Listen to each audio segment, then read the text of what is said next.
Welcome to Stoned Thoughts. This is not your normal MrBPD video. This is not a MrBPD video at all. That's what you got to do with the spinoff, right? You've got to, your first episode of a spinoff, you've got to still have enough of the core original so that the audience, your audience that you're trying to bring over to this new thing will accept it. So I guess the first episode of Stone Thought should be MrBPD. What MrBPD is, represents, why I decided to do a character instead of doing just like a normal discussionary thing about myself. MrBPD, at the end of the day, is a character, is a representation from the standpoint of not blaming the BPD, believing that BPD is not really the problem, that the problem is everyone without BPD putting rules and regulations and trying to beat the individuality of the BPD out of someone. Why I started doing a YouTube channel on borderline personality disorder in the first place. What originally I was doing movie reviews.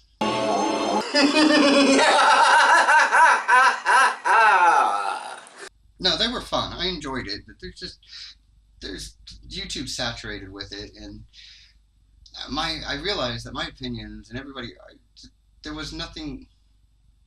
My opinion was one of Merritt and goes to school. See how a day in Merritt's life is. Merritt stays home, but is dressed like Lisa. Well, this isn't going to lead to any awkward situations. Here's an example of it. Okay, go ahead, type in borderline personality disorder or BPD. Go ahead, type it in and look at your results. Anyway, that's not the point. Jeez. The point is that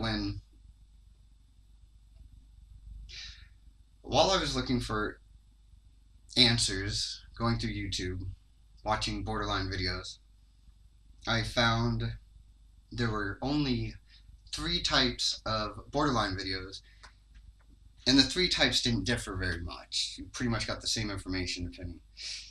You had your BPD outrage videos, or BPD outrage videos. Well, those would be the videos from. These aren't as common as the other ones. This is probably the lowest ranking you'll find. But these will be videos from individuals that have been hurt by people with BPD. These are usually never people that have BPD. These are people that don't have it and do not understand BPD. Instead of trying to really understand it, they're just looking at it from a very hurt place in their lives. They were victims. They're angry. They think that people with BPD are just the worst scum of the earth and should probably all be taken out and shot.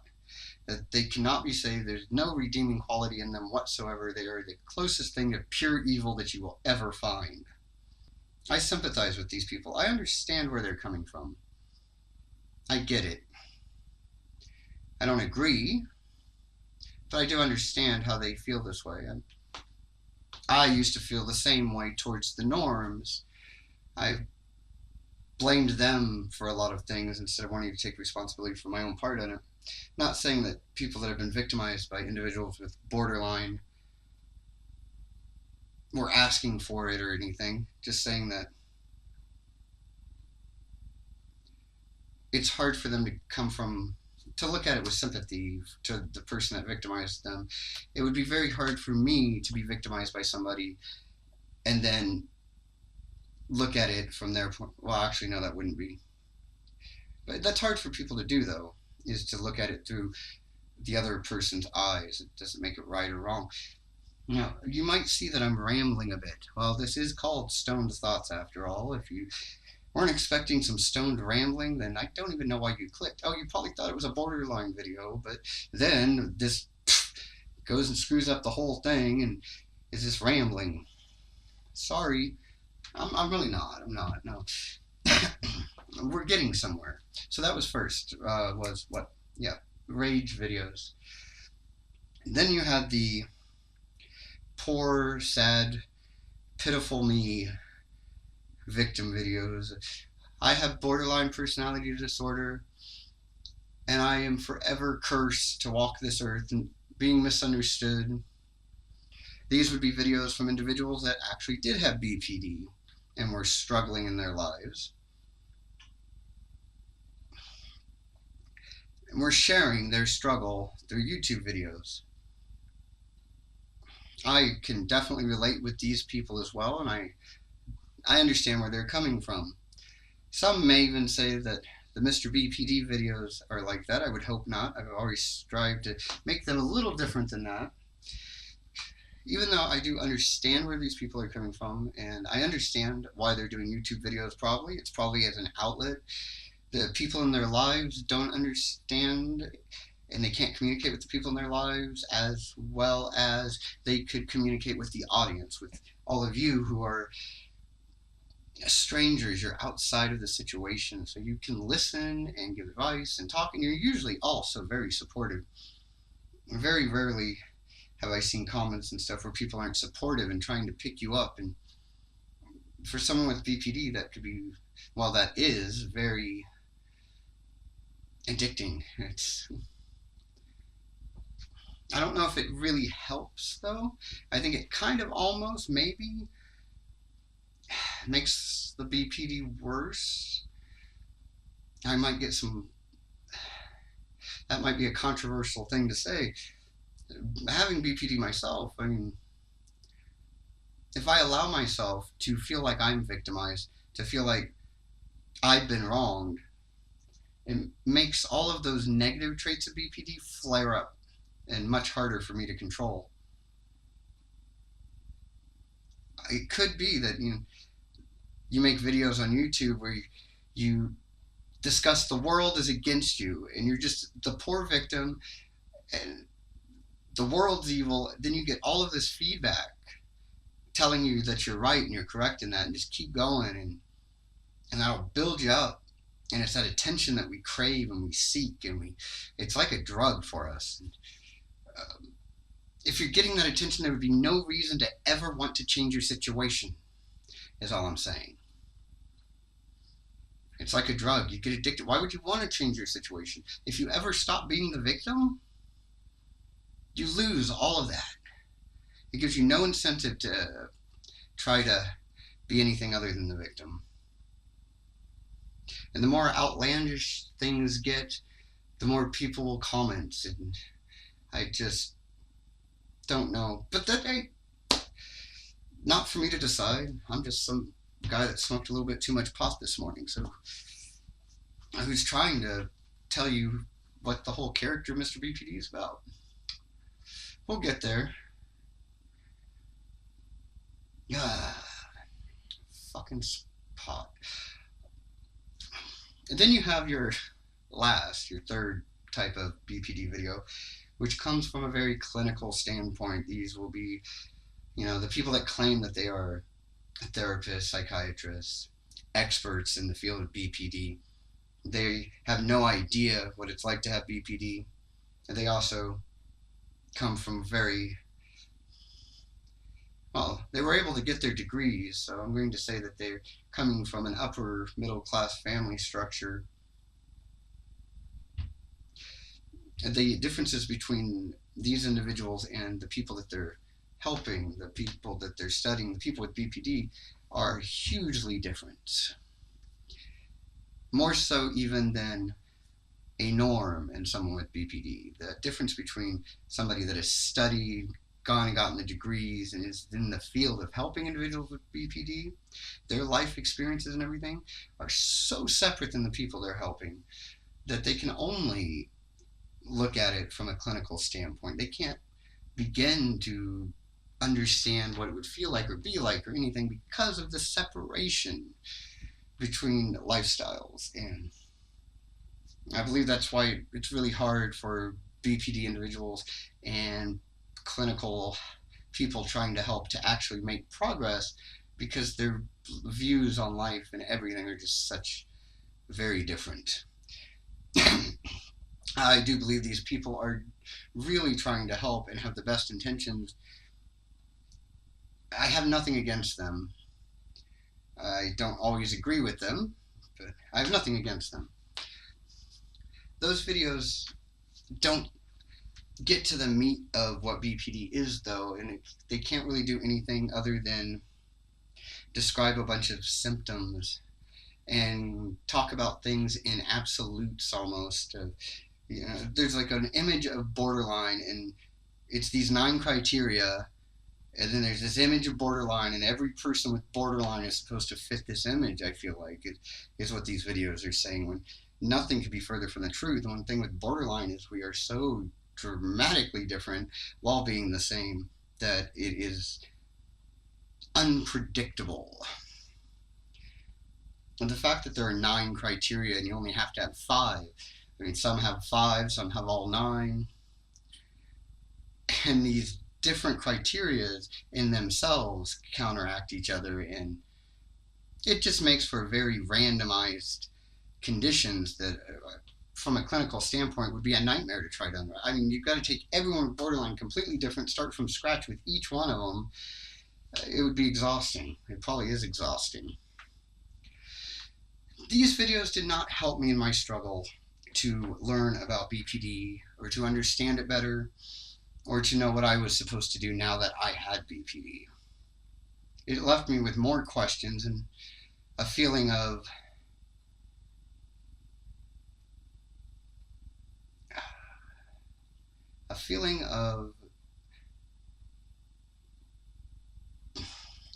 maybe I need to smoke more pot so I can get my brain words to work again.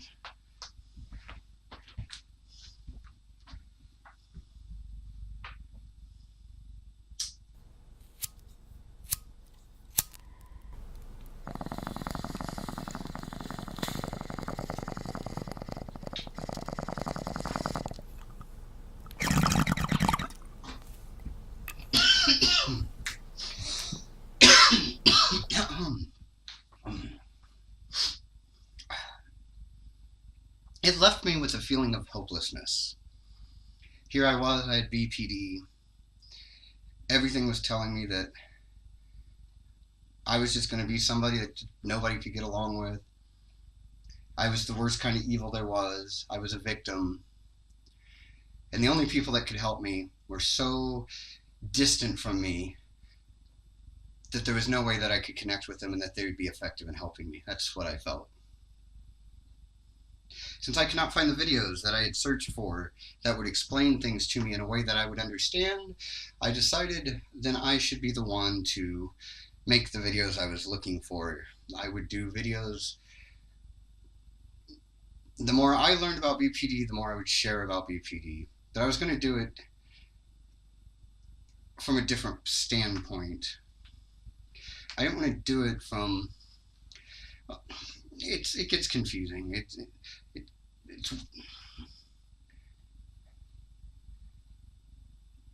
I mean, if you go back and watch my earlier videos, I say that it's a journal, that I'm doing a daily journal thing. That was part of the character, though. It wasn't really a daily journal thing. It was more of a format to begin the show on, or whatever MrBPD videos were going to be. The saying it was a journal type thing, discussing my life, gave me a structure to go with. And with that structure of this is a journal entry, that's when the character MrBPD really started to take shape. And instead of giving my outlook on how life was going, I wanted to give the outlook of the real, honest truth, the unsugar-coated truth of what goes through my head, what these distorted views on reality are. Give that point of view with 100% conviction. Like, MrBPD does not question his thoughts per se, but tries to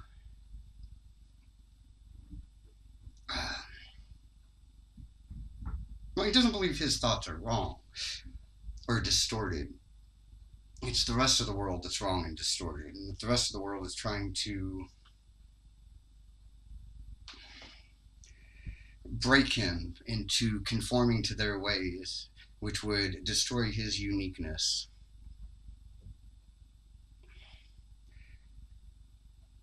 MrBPD does not think of borderline personality disorder as a curse or a mental illness. MrBPD sees it as a strength and what actually makes him who he is. That without it, he'd be someone he hates if he didn't have the borderline, pretty much. Like an accountant. I'm sorry, all you accountants out there, but I had to jab somebody and you were the first ones to come to mind. It could have easily been car salesmen, so I just don't like either one. Well, I'll alienate some more people. Lawyers, bankers. Yeah, you people, I don't want to be like you either. So that's what they were. That's what I thought gave them a different spin on things. Because I wasn't trying to tell people that BPD is something that you should try to not do. It's, no, use it, but use it better. Having borderline is this great power because there's things that come with it that can be used to help you and benefit your life. It's not all negative, but with the good things that it has can cost a very... You have to know how to use it. I wanted to, you train, and I don't think more pot helped my brain thoughts. I think my brain thoughts are now bubbling into somewhere else. Yeah, go MrBPD.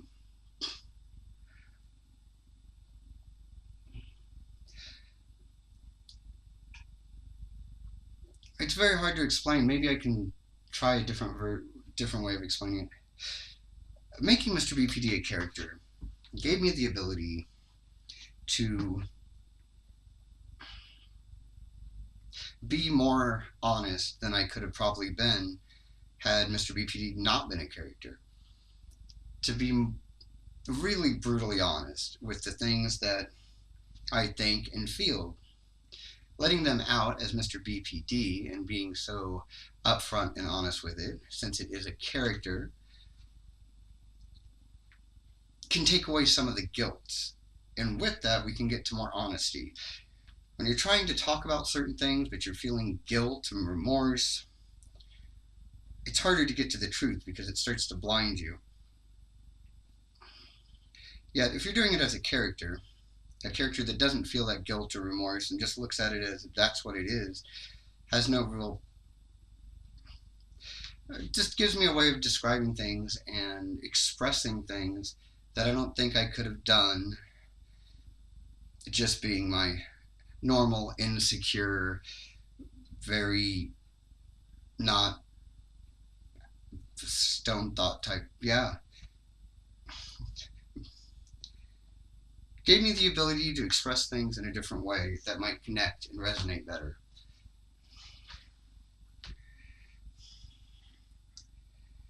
This concludes our very first, maybe very last episode of Stoned Thoughts. I've been your host, Jeremy Green. Be sure to let me know what you thought of this in the comment sections, and use those thumbs up, thumbs down to let me know if we should ever redo this, or if we should just move on, keep doing MrBPD videos, being a good dancing monkey, and pretend and hope that nobody ever remembers this video ever happened. It'll become some anomaly, never to ever happen again.